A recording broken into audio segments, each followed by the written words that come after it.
आज विश्व के लगभग हर गांव, शहर और मुल्क में जगह जगह पास्टर या पासबान नजर आते हैं। उनमें से कई अन्य पास्टरों से दीक्षा या ऑर्डिनेशन लेते हैं, वहीं दूसरी ओर कई लोग बिना किसी दीक्षा या ऑर्डिनेशन के पास्टर बन जाते हैं। आइए देखते हैं दीक्षा या ऑर्डिनेशन क्या है, किसे दिया जा सकता है, कौन दे सकता है और इसका क्या महत्व है।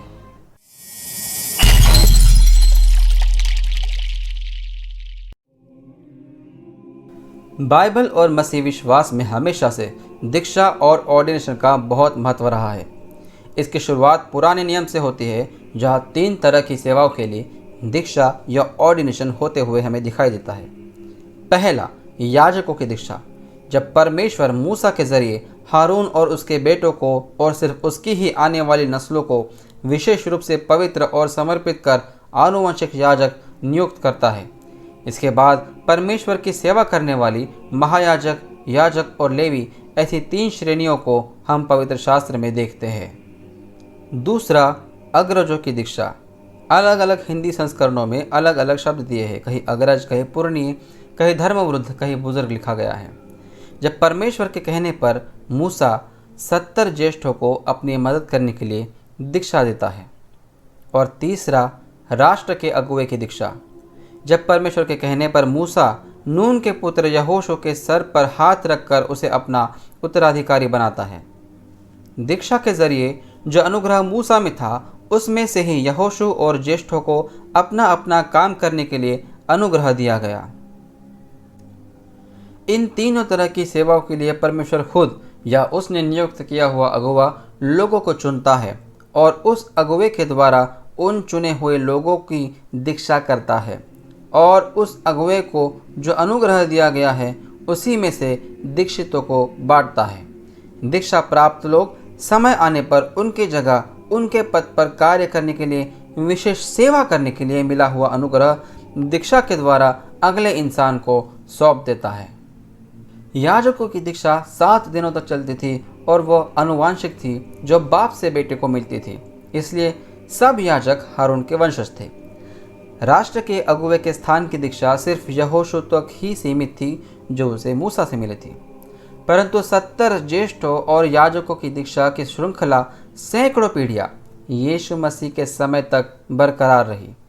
याजकों की दीक्षा की श्रृंखला के विषय में शायद बहुतों को पहले से ही पता है, पर 70 ज्येष्ठों की दीक्षा की श्रृंखला के विषय में बहुतों को नहीं पता। मूसा से प्राप्त इसी दीक्षा की श्रृंखला की वजह से 70 ज्येष्ठ मूसा के उत्तराधिकारी थे और इसीलिए लिखा है, तब यीशु ने भीड़ से और अपने चेलों से कहा, शास्त्री और फरीसी मूसा की गद्दी पर बैठे हैं, इसलिए वे तुमसे जो कुछ कहे वह करना और मानना, परंतु उनके जैसा काम मत करना, क्योंकि वे कहते तो है पर करते नहीं। यहाँ यीशु मसीह शास्त्री और फरीसी मूसा की गद्दी पर बैठने की बात करता है, क्योंकि गद्दी पर बैठना मतलब उत्तराधिकारी बनना। इसीलिए प्रभु मूसा के उत्तराधिकार का सम्मान करते हुए कहता है कि शास्त्री और फरीसी तुमसे जो कुछ कहे वो करना और मानना। पर मसीह जानता था कि भले ही शास्त्री और फरीसी मूसा के उत्तराधिकारी है, लेकिन उनके कार्य मूसा जैसे नहीं हैं। इसलिए वह सबको आगाह करता है कि उनके जैसा काम मत करना, क्योंकि वे कहते तो है पर करते नहीं। यहूदी भी मानते हैं कि मूसा से दीक्षा और उत्तराधिकार प्राप्त 70 ज्येष्ठ और उनसे दीक्षा प्राप्त करने वाली अगली सैकड़ों पीढ़ियों ने दीक्षा और उत्तराधिकार की श्रृंखला को बरकरार रखा और यीशु मसीह के काल में इसी दीक्षा और उत्तराधिकार प्राप्त करने वाले 70 ज्येष्ठ यरूशलेम की महासभा के सदस्य थे। सुसमाचारों में इस महासभा का उल्लेख बार बार आता है, जिसे ग्रीक भाषा में सिनेद्रियोन कहते हैं। Protestant Hindi Bible Indian revised version कम से कम इस ऐतिहासिक तथ्य को मानता है कि यहूदियों की महासभा 70 ज्येष्ठों से बनती थी। नए नियम में जब भी दीक्षा की बात होती है, तब वह भी पुराने नियम की दीक्षा के सिद्धांत पर ही आधारित है। इसमें 2 बातें सबसे महत्वपूर्ण हैं। पहली, दीक्षा से प्राप्त उत्तराधिकार की श्रृंखला और सही शिक्षा। पुराने नियम की तरह नए नियम में भी कोई भी अपनी मर्जी से विशेष सेवा में सहभागी नहीं हो सकता। परमेश्वर उसने नियुक्त किए हुए व्यक्ति द्वारा लोगों को चुनता है और अपने नियुक्त व्यक्ति द्वारा उन्हें दीक्षा देता है। दीक्षा के जरिए उन्हें विशेष अनुग्रह प्राप्त होता है, जिसके वजह से वह उन्हें मिली हुई सेवा नियुक्त दायरे में कर सकते हैं। पुराने नियम की सब सेवाएं यीशु मसीह में मिल जाती है, इसीलिए वह भले ही लेवी मूल का ना हो, फिर भी हमारा महायाजक है। वही हमारा राजा है, वही हमारा चरवाहा है। पुराने नियम की सेवाओं का स्रोत अगर मूसा और हारून थे, तो नए नियम की सेवाओं का स्रोत यीशु मसीह है।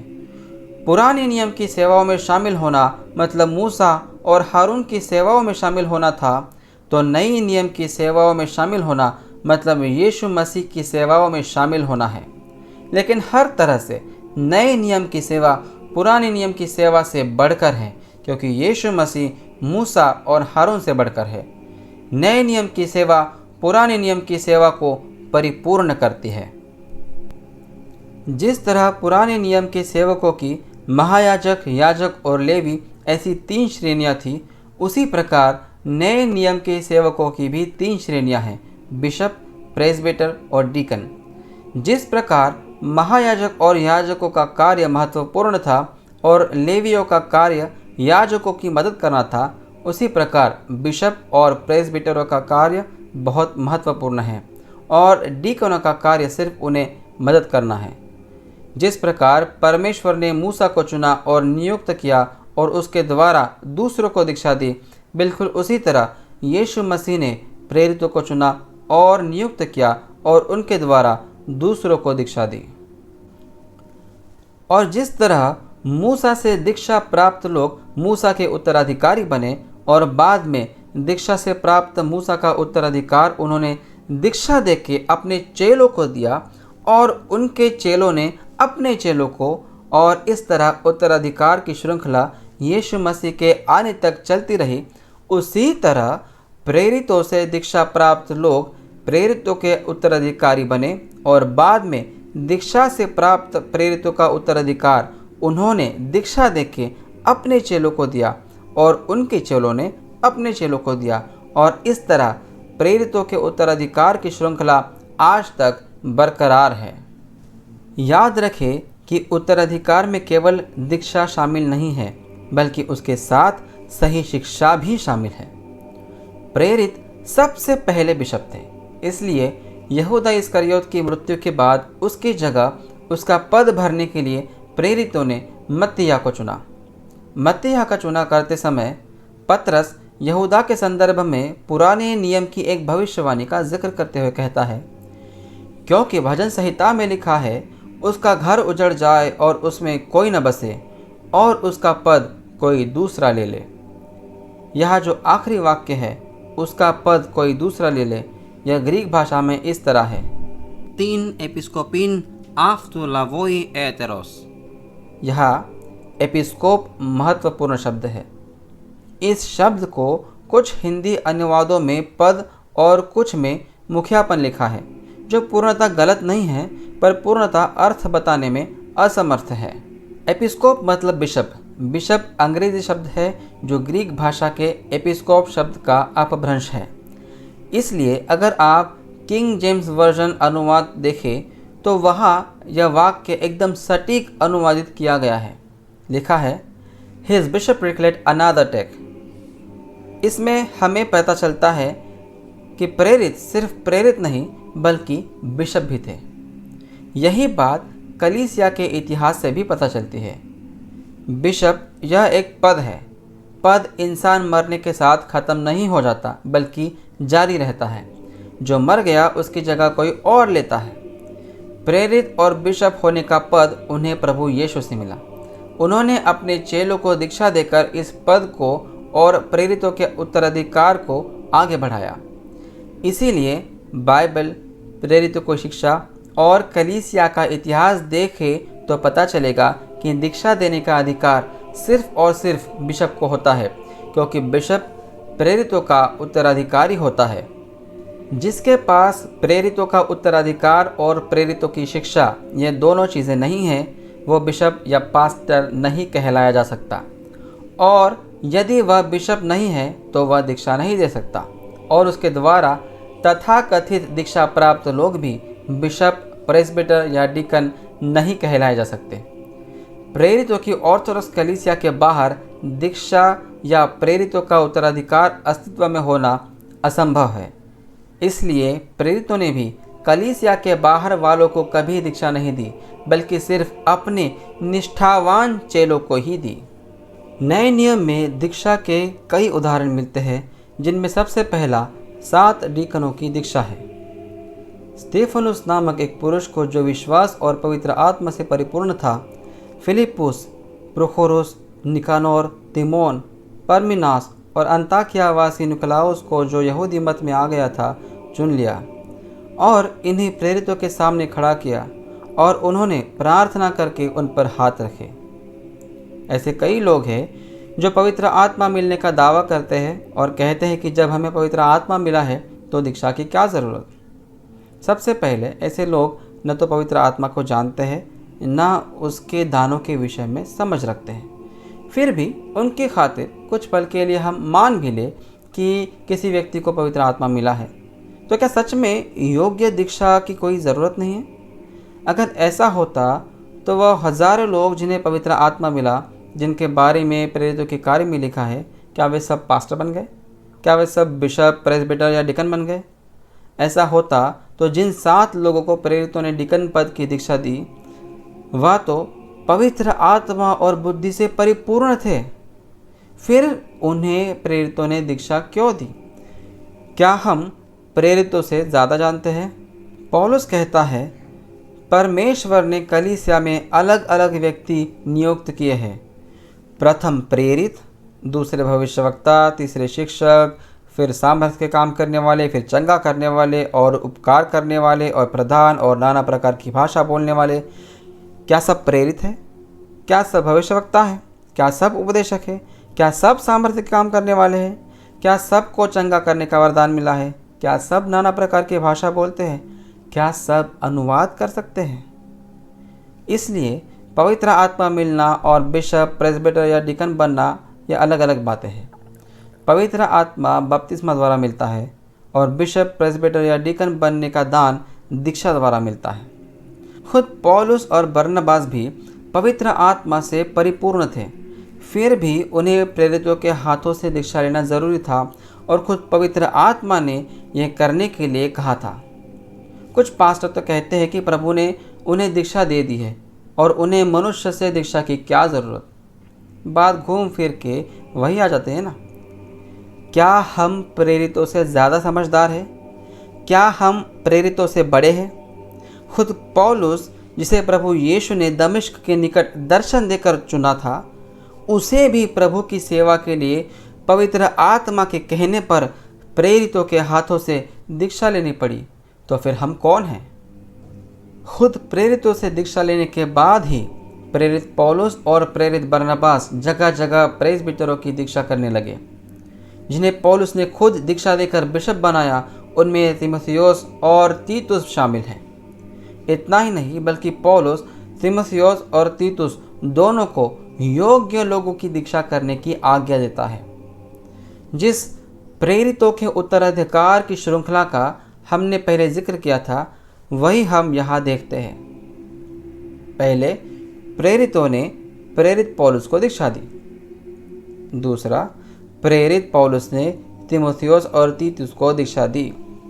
तीसरा, तीमुथियुस और तीतुस अपने अपने शिष्यों को दीक्षा देते हैं और यह श्रृंखला आगे बढ़ते जाती है।